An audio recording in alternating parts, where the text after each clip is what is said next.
We will go on to the end. We shall fight in France. We shall fight in the seas and the oceans. We will fight with growing confidence and strength in the air. We will never surrender. We shall defend our island home, whatever the cost may be. We shall fight in the landing grounds. We will fight in the beaches. We will fight in the towns and the villages. We will fight in the fields. We shall never surrender. And if the British Empire was to last another 1,000 years, they would say that this was their finest hour. Fergus Keane here, and welcome to my review of Darkest Hour. Churchill is a really towering figure in British and indeed world history, and for me, it's his spectacular and inspiring speeches that stand out as his true weapon in mobilising an entire nation against the fascist dictator that was sweeping across Europe at the time. In the film, one of his enemies remarks, he has remobilised the English language and sent it into battle. And it's true, it's hard not to be roused and inspired by his words and the indomitable tone that he adopts. In more peaceful times, we might wince at some of the consequences behind the words. For instance, the film refers to the 20,000 troops that he sacrificed at Calais in order to defend Dunkirk. It's also hard to overestimate the context of the time. Churchill did represent the last line of resistance and defence to one of the worst tyrannical dictators in history. He was all that was standing between Europe and complete collapse.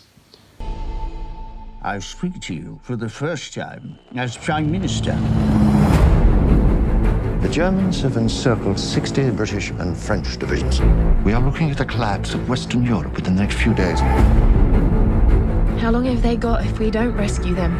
Maybe 2 days. We would need a miracle to get our men out. You have the full weight of the world on your shoulders. We're facing certain defeat on land, the annihilation of our army, and imminent invasion. The title is slightly odd. I'm surprised at the choice of Darkest rather than Finest Hour, which would refer to one of Churchill's greatest and inspirational speeches. Churchill he's a huge figure in British nationalism, and in 2002 he was voted the greatest Briton of all time. Given the rise of British nationalism at the moment and the exit from the EU, it's very opportune time for a film on Churchill to be released, and indeed it's the second such film in 12 months. It is though notable that Churchill was very much in favour of EU cooperation, in contrast with many of the Brexiteers. It's interesting to note that in some ways there was a proxy battle going on in Europe in terms of language and rhetoric. On one side you had Hitler, who was renowned for his rousing speeches and incredible displays of theatrical propaganda. Britain did need an orator like Churchill to counterbalance that, and he certainly did. And his speeches, certainly you can understand how they would have roused and inspired troops going into battle at very tough odds. Sometimes the real enemies are not the foreign dictators, of course, but your own party colleagues. Why have I been forced to send for Churchill? His record is a catastrophe. Much like the infighting of the Tory party of the last 3 decades that we've seen, particularly over Europe.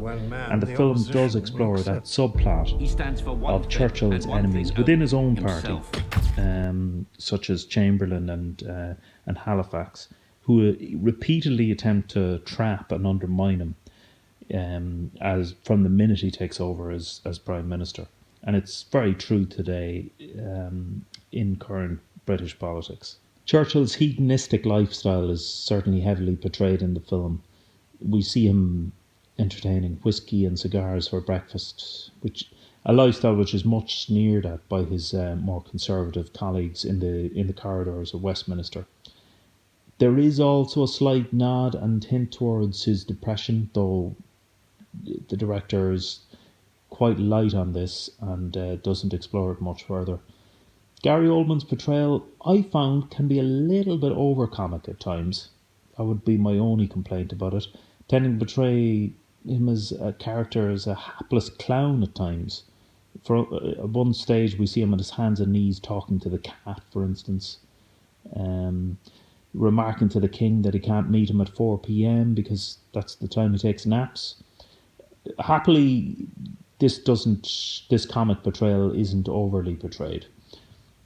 We see his relationship with the king transform from one of distrust and possibly outright contempt to the point where the king rescues him from his own conservative rivals. So his relationship with his political colleagues is a subplot and theme that runs throughout the film, and usually he's portrayed as winning over initially very frosty relationships. The witticisms that he scatters throughout are very entertaining, where he refers to his colleague, a particular colleague, as a sheep in sheep's clothing, and Halifax as the holy fox. As well as seeing the political and the orator and the statesman side of Churchill, we do see the personal side also. There's one particular scene, perhaps a slightly contrived scene, where we see him take his very first ride of the tube on the London Underground, where he seeks the views of the common man as to whether to negotiate with Hitler or to robustly take him on. They're resoundingly in favour of the latter. It's that kind of meeting Joe Plumber that's so often staged by modern politicians, desperate to appear in tune with the real people. Here, Churchill is in no illusions as to how distant he is from these people, though his moments with his secretary show a softer interaction with a member of the proletariat. Overall, I thought this was a very entertaining and engaging film, which captures the paranoia of the era and how this somewhat unlikely hero emerged from it. It resonates just as much today as the current affairs in Europe are dominated by the exit of Britain from the EU and the rise of British nationalism and American nationalism and isolationism. To quote Churchill himself, this is not the end. It's not even the beginning of the end. It is perhaps the end of the beginning. See you next time. Bye-bye. You cannot reason with a tiger when your head is in its mouth!